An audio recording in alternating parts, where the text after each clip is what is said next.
The birth of Samuel. There was a certain man from Ramathaim, a Zephite, from the hill country of Ephraim, whose name was Elkanah, son of Jeroham, son of Elihu, the son of Tohu, the son of Zup, and Ephraimite. He had two wives. One was called Hannah, and the other Peninnah. Peninnah had children, but Hannah had none. Year after year, this man went up from his town to worship and sacrifice to the Lord Almighty at Shiloh, where Hophni and Phinehas, the two sons of Eli, were priests of the Lord. Whenever the day came for Elkanah to sacrifice, he would give portions of the meat to his wife Peninnah and to all her sons and daughters. But to Hannah he gave a double portion because he loved her, and the Lord had closed her womb. Because the Lord had closed Hannah's womb, her rival kept provoking her in order to irritate her. This went on year after year. Whenever Hannah went up to the house of the Lord, her rival provoked her till she wept and would not eat. Her husband El- Elkanah would say to her, Hannah, why are you weeping? Why don't you eat? Why are you downhearted? Don't I mean more than you? Don't I mean more to you than 10 sons? Once they had finished eating and drinking, in Shiloh, Hannah stood up. Now Eli the priest was sitting on his chair by the door post of the Lord's house. In her deep anguish, Hannah prayed to the Lord, weeping bitterly, and she made a vow, saying, Lord Almighty, if you will only look on your servant's misery and remember me, and not forget your servant, but give her a son, then I will give him to the Lord for all the days of his life, and no razor will ever be used on his head. As she kept on praying to the Lord, Eli observed her mouth. Hannah was praying in her heart, and her lips were moving, but her voice was not heard. Eli thought she was drunk and said to her, How long are you going to stay drunk? Put away your wine. Not so, my lord, Hannah replied. I am a woman who is deeply troubled. I have not been drinking wine or beer. I was pouring out my soul to the Lord. Do not take your servant for a wicked woman. I have been praying here out of my great anguish and grief. Eli answered, Go in peace, and may the God of Israel grant you what you have asked of him. She said, May your servant find favor in your eyes. Then she went her way and ate something, and her face was no longer downcast.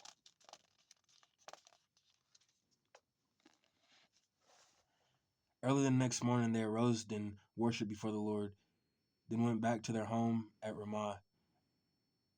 Elkanah made love to his wife Hannah, and the Lord remembered her. So in the course of time, Hannah became pregnant and gave birth to a son. She named him Samuel, saying, Because I asked the Lord for him. Hannah dedicates Samuel. When her husband Elkanah went up with all his family to offer the annual sacrifice to the Lord and to fulfill his vow, Hannah did not go. She said to her husband, After the boy is weaned, I will take him and present him before the Lord, and he will live there always. Do what seems best to you, her husband Elkanah told her. Stay here till you have weaned him. Only may the Lord make good his word. So the woman stayed at home and nursed her son till she had weaned him. After he was weaned, she took the boy with her, young as he was, along with the 3-year-old bull, an ephah of flour, and a skin of wine, and brought him to the house of the Lord at Shiloh. When the boy had been sacrificed, they brought the boy to Eli, and she said to him, Pardon me, my lord. As surely as you live, I am the woman who stood here beside you praying to the Lord. I pray for this child, and the Lord has granted me what I asked of him. So I now give him to the Lord. For his whole life he will be given over to the Lord, and he worshiped the Lord there. Hannah's prayer. Then Hannah prayed and said, My heart rejoices in the Lord, and the Lord my horn is lifted high. My mouth boasts over my enemies, for I delight in your deliverance. There is no one holy like the Lord. There is no one besides you. There is no rock like our God. Do not keep talking so proudly, or let your mouth speak such arrogance, for the Lord is a God who knows, and by him deeds are weighed. The bows of the warrior are broken, but those who stumbled are armed with strength. Those who were full hire themselves out for food, but those who are hungry are hungry no more. She was she who was barren has borne 7 children, but she who has many son, sons pines away. The Lord brings death and makes alive. He brings down to the grave and raises up. The Lord sends poverty and wealth. He humbles and he exalts. He raises the poor from the dust and lifts the needy from the ash heap. He seats them with princes and has them inherit a throne of honor. For the foundations of the earth are the Lord's. On them he has set the world. He will guard the feet of his faithful servants, but the wicked will be silenced in the place of darkness. It is not by strength that one prevails. Those who oppose the Lord will be broken. The Most High will thunder from heaven. The Lord will judge the ends of the earth. He will give strength to his king and exalt the horn of his anointed. Then Elkanah went home to Ramah, but the boy ministered before the Lord under Eli the priest. Eli's wicked sons. Eli's sons were scoundrels. They had no regard for the Lord. Now it was the practice of the priest that whenever any of the people offered a sacrifice, the priest's servants would come in with a three-pronged fork in his hand while the meat was being boiled, and would plunge the fork into the pan or kettle or cauldron or pot. Whatever the fork brought up, the priest would take for himself. This is how they treated all the Israelites who came to Shiloh. But even before the fat was burned, the priest's servant would come and say to the person who was sacrificing, "Give the priest some meat to roast. He won't accept boiled meat from you, but only raw." If the person said to him, Let the fat be burned first, and then take whatever you want, the servant would answer, "No, hand it over now. If you don't, I'll take it by force." This son of the young men was very great in the Lord's sight, for they were treating the Lord's offering with contempt. But Samuel was ministering before the Lord, a boy wearing a linen ephod. Each year his mother made him a little robe and took it to him when she went up with her husband to offer the annual sacrifice. Eli would bless Elkanah and his wife, saying, "May the Lord give you children by this woman and take you to the place of the one she prayed for and gave to the Lord Then they would go home. And the Lord was gracious to Hannah. She gave birth to 3 sons and 2 daughters. Meanwhile, the boy Samuel grew up in the presence of the Lord. Now Eli, who was very old, heard about everything his sons were doing to all Israel, and how they slept with the woman who served at the entrance of the tent of meeting. So he said to them, "Why do you do such things? I hear from all the people about these wicked deeds of yours. No, my sons. The report I hear spreading among the Lord's people is not good. If one person sins against another, God may meditate for the offender. But if anyone sins against the Lord, who will intercede for them?" His sons, however, did not listen to their father's rebuke, for it was the Lord's will to put them to death. And the boy Samuel continued to grow in stature and in favor with the Lord and with people. Prophecy against the house of Eli. Now a man of God came to Eli and said to him, "This is what the Lord says. I did not clearly reveal myself to your ancestors' family when they were in Egypt under Pharaoh. I told your ancestors out of all the tribes of Israel to be my priest. Go up to my altar to burn incense and to wear an ephod in my presence. I also gave your ancestors' family all the food offerings presented by the Israelites. Why do you scorn my sacrifice with offering that I prescribed for my dwelling? Why do you honor your sons more than me by fattening yourselves on choice parts of every offering made by my people Israel? Therefore, the Lord, the God of Israel, declares, I promised that the members of your family would minister before me forever. But now the Lord declares, far be it from me. To those who honor me, I will honor, but those who despise me, I will be disdained. The time is coming when I will cut short your strength and the strength of your priestly house, so that no one in it will reach old age, and you will see distress in my dwelling. Although good will be done to Israel, no one in your family line will ever reach old age. Every one of you that I do not cut off from my serving, that I, that I do not cut off from serving at my altar, I will spare only to destroy your sight and sap your strength, and all your descendants will die in the prime of life. And what happened to your 2 sons, Hophni and Phinehas, will be assigned to you. They will both die the same day. I will raise up for myself a faithful priest who will do according to what is in my heart and mind. I will firmly establish his priestly house, and they will minister before my anointed one always. Then everyone left in your family line will come and bow down before him for a piece of silver and a loaf of bread and plead, Appoint me to some priestly office so I can have food to eat.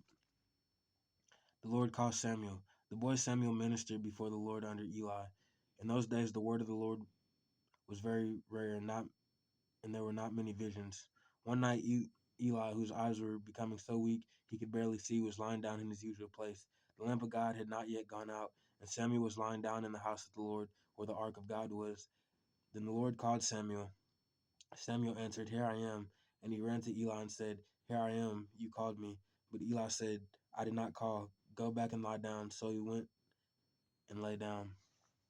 Again the Lord called Samuel, and Samuel got up and went to Eli and said, "Here I am, you called me." "My son," Eli said, "I did not call you. Go lay back down." Now Samuel did not yet know that the word of the Lord had not yet been revealed to him. A third time the Lord called Samuel, and Samuel got up and went to Eli and said, "Here I am, you called me." Then then Eli realized that the Lord was calling the boy. So Eli told Samuel, "Go and lie down, and if he calls you, say, 'Speak, Lord, for your servant is listening.'" So Samuel went and lay down in his place. The Lord came and stood there, calling as at the other time, "Samuel, Samuel." Then Samuel said, "Speak, for your servant is listening." And the Lord said to Samuel, "See, I am about to do something in Israel that will make the ears of everyone who hears about it tingle. At that time I will carry out against Eli everything I spoke against his family from the beginning to end. For I told him that I would judge his family forever because of the sin he knew about. His sons blasphemed God, and he failed to restrain them. Therefore I swore to the house of Eli, the guilt of Eli's house will never be atoned for by sacrifice or offering." Samuel lay down until morning, and then opened the doors of the house of the Lord. He was afraid to tell Eli the vision, but Eli called him and said, "Samuel, my son." Samuel answered, "Here I am."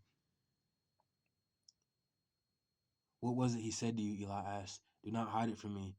May God may, may God deal with you, be it ever so severely, if you hide from me anything he told you." So Samuel told him everything, hiding nothing from him. Then Eli said, "He is the Lord. Let him do what is good in his eyes." The Lord was with Samuel as he grew up, and he let none of Samuel's words fall to the ground. And all Israel, from Dan to Beersheba, recognized that Samuel was a was attested as a prophet of the Lord. The Lord continued to appear at Shiloh, and there he revealed himself to Samuel through his word.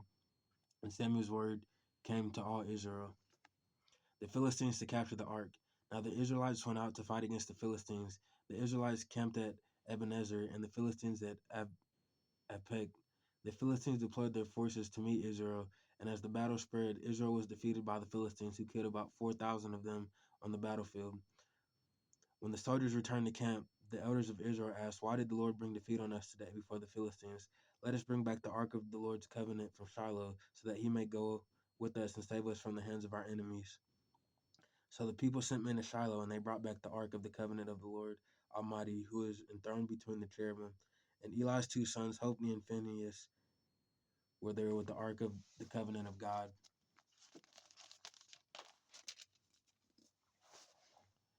When the ark of the Lord's covenant came into the camp, all Israel raised such a great shout that the ground shook.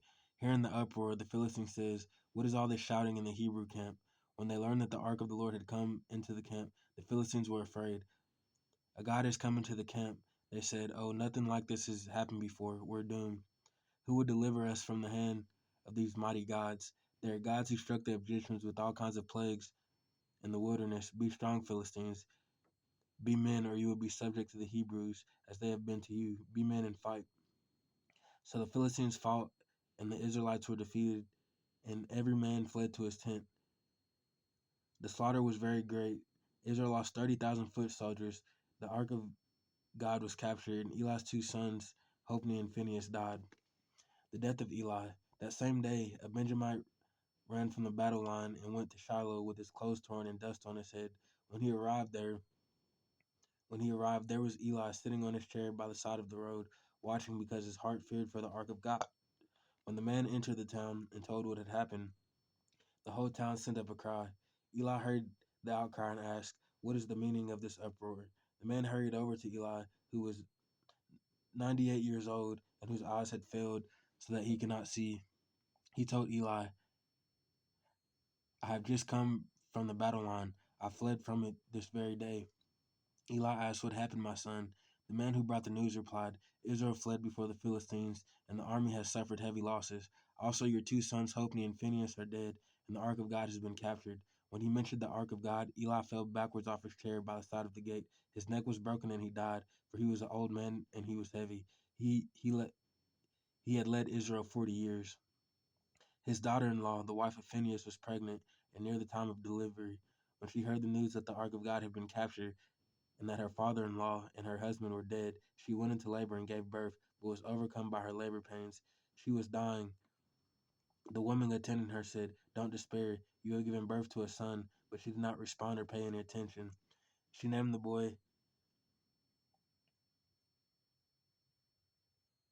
Ichabod, saying, "The glory has departed from Israel." Because of the capture of the ark of God and the deaths of her father-in-law and her husband, she said, "The glory has departed from Israel, for the ark of God has been captured."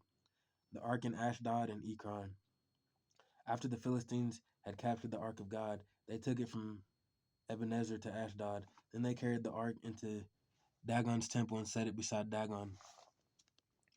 When the people of Ashdod rose early the next day, there was Dagon fallen on his face on the ground before the ark of the Lord. They took Dagon and put him back in his place. But the following morning when they rose, there was Dagon fallen on his face on the ground before the ark of the Lord. His head and his hands had been broken off, and they were lying on the threshold. Only his body remained. That is why to this day neither priests of Dagon nor any others who enter Dagon's temple at Ashdod step on the threshold. The Lord's hand was heavy on the people of Ashdod and its vicinity, and he brought devastation on them and afflicted them with tumors. When the people of Ashdod saw what was happening, they said, the ark of the God of Israel must not stay here with us, because his hand is heavy on us and on Dagon our God. So they called together all the rulers of the Philistines and asked them, "What shall we do with the ark of the God of Israel?" They answered, "Have the ark of the God of Israel moved to Gath." So they moved the ark of the God of Israel. But after they had moved it, the Lord's hand was against that city, throwing it into great panic. He afflicted the people of the city, both young and old, with an outbreak of rumors, so they sent the ark of the God to Ekron. As the ark of God was entering Ekron, the people of Ekron cried out, "They have brought the ark of the God of Israel around us to kill us and our people." So they called together all the rulers of the Philistines and said, "Send the ark of the God of Israel away. Let it go back to its own place, or it will kill us and our people." For death had filled the city with panic. God's hand was very heavy on it. Those who did not die were afflicted with tumors, and the outcry of the city went up to heaven. The ark returned to Israel. When the ark of the Lord had been in Philistine territory 7 months, the Philistines called for the priests and the diviners and said, "What shall we do with the ark of the Lord? Tell us how we should send it back to its place." They answered, "If you return the ark of God to Israel, do not send it back to him without a gift. By all means send a guilt offering to him. Then you will be healed, and you will know why his hand has not been lifted from you."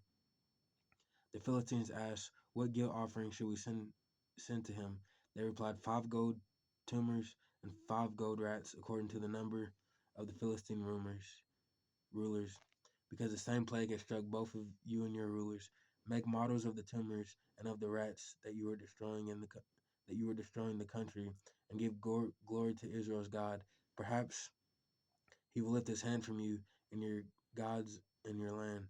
Why do you harden your hearts as the Egyptians and Pharaoh did, when Israel's God dealt harshly with them?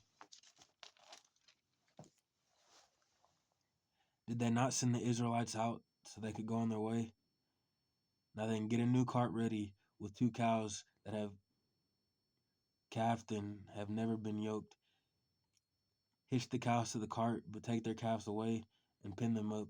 Take the ark of the Lord, put it on the cart, and in a chest beside it, put the gold objects you are sending back to him as a guilt offering. Send it on its way, but keep watching it. If it goes up to its own territory, toward Beth Shemesh, then the Lord has brought the great disaster on us. But if it does not, then we will know that it was not his hand that struck us, but it happened to us by chance. So they did this, and they took 2 such cows and hitched them to the cart, pinned up pinned up their calves. They placed the ark of the Lord on the cart, and along with it the chest containing the gold rats and the models of the tumors. Then the cows went straight up toward Beth Shemesh, keeping on the road and along all the way. They did not turn to the right or to the left. The rulers of the Philistines followed them as far as the border of Beth Shemesh. Now the people of Beth Shemesh were harvesting their wheat in the valley, and when they looked up, they saw the ark. They rejoiced at the sight The cart came to the field of Joshua of Bethshemesh, and there it stopped beside a large rock. The people chopped up the wood of the cart and sacrificed the cows as a burnt offering to the Lord. The Levites took down the ark of the Lord together with the chest containing the gold objects and placed them on a large rock. On that day, the people of Bethshemesh offered burnt offerings and made sacrifices to the Lord. The 5 rulers of the Philistines saw all this and then returned that same day to Ekron. These are the gold tumors the Philistines sent as a guilt offering to the Lord, one for one each for Ashdod, Gaza, Ashkelon, Gath, and Ekron, and the number of gold rats was according to the number of the Philistine towns belonging to the 5 rulers. The fortified towns with their country villages, the large rock on which the Levites set the ark of the Lord, is a witness to this day in the field of Joshua of Bethshemesh. But God struck down some of the inhabitants of Bethshemesh, putting 70 of them to death because they looked into the ark of the Lord. The people mourned because of the heavy blow the Lord had dealt them, and the people of Bethshemesh asked, "Who can stand in the presence of the Lord, this holy God, to whom the ark will go up from here?" They sent messengers to the people of Kiriath Jearim, saying, "The Philistines have returned the ark of the Lord. Come down and take it up to your own." So the men of Kiriath Jearim came and took up the ark of the Lord. They brought it to Aminab's house on the hill and consecrated Eleazar, his son, to guard the ark of the Lord. The ark remained at Kiriath Jearim a long time, 20 years in all. Samuel subdues the Philistines at Mizpah. Then all the people of Israel turned back to the Lord. So Samuel said to all the Israelites, "If you are returning to the Lord with all your hearts, then rid yourselves of the foreign gods.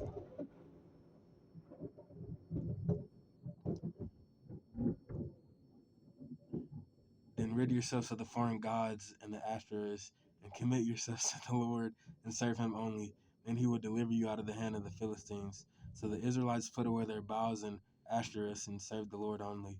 Then Samuel said, "Assemble all Israel at Mizpah, and I will intercede with you for the Lord.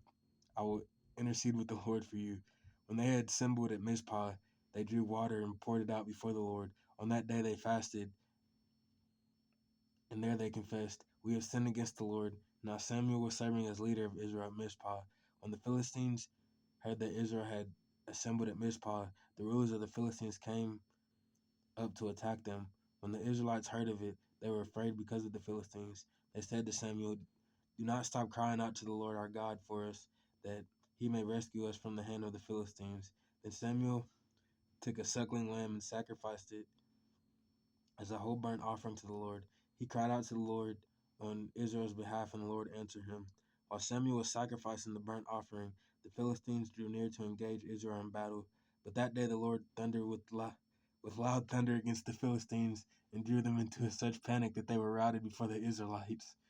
The men of Israel rushed out at Mizpah and pursued the Philistines, slaughtering them along the way to a point below Beth-kar.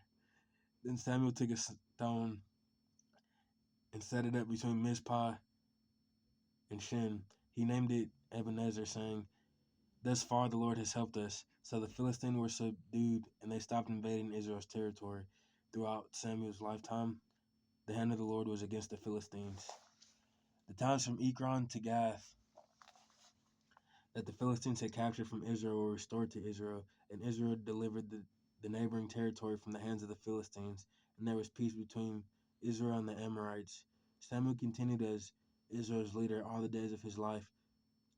From year to year, he went on a circuit from Bethel to Gilgal to Mizpah, judging Israel in all those places. But he went back to Ramah, where his home was, and there he also held court for Israel, and he built an altar there to the Lord. Israel asked for a king. When Samuel grew old, he appointed his sons as Israel's leaders. The name of the firstborn was Joel, and the name of his second was Abijah. They served at Beersheba. But his sons did not follow his ways. They turned aside after dishonest gain, and accepted the bribes and perverted justice. So all the elders of Israel gathered together and came to Samuel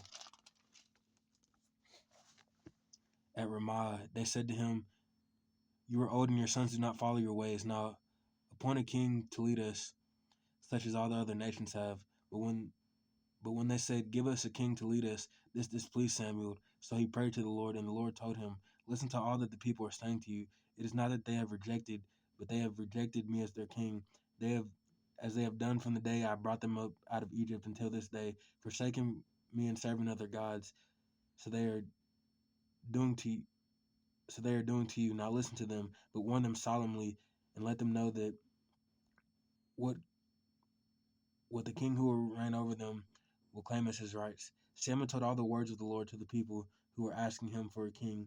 He said, "This is what the king who will reign over you will claim as his rights. He will take your sons and make them serve with his chariots and horses, and they will run in front of his chariots. Some he will assign to be commanders of thousands and commanders of fifties, and others to plow his ground and reap his harvest, and still others to make weapons of war and equipment for his chariots. He will take your daughters to be perfumers, cooks, and bakers. He will take the best of your fields and vineyards and olive groves and give them to his attendants. He will take a tenth of your grain and of your vintage and give it to his officials and attendants, your male and female servants, and the best of your cattle. His donkeys he will take for his own use. He will take a tenth of your flocks, and you yourselves will become his slaves. When that day comes, you will cry out for relief from the king you have chosen, but the Lord will not answer you that day." The people refused to listen to Samuel. "No," they said, we want a king over us, and we will be like all the other nations with the king to lead us and go out before us and fight our battles." When Samuel heard all that the people said, he repeated it before the Lord. The Lord answered, "Listen to them and give them a king." Then Samuel said to the Israelites, "Everyone go back to your own town."